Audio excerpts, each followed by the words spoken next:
I wanted to show you these fragrances from Dossier that are perfect for gifting to loved ones or just treating yourself without any guilt.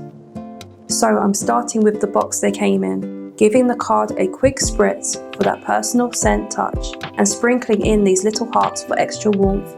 I'm choosing Ambery Cherry, sweet, juicy cherry and almond at the top, rose and jasmine in the heart, and that cozy vanilla-tonka base that lingers. It feels comforting and warm, perfect for anyone who loves sweet, desert-like scents. Then Floral Lavender, fresh and gentle, with mandarin and neroli opening, jasmine and lavender in the middle, and warm vanilla amber at the end.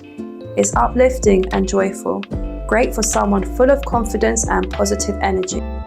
These are long-lasting, clean ingredient scents, vegan, cruelty-free, eco-friendly, and sustainably sourced, so they're wonderful for gifting to loved ones or treating yourself without any guilt, ready to brighten someone's day, or my own. If you'd like to try them, check out Dossier, link in the video description.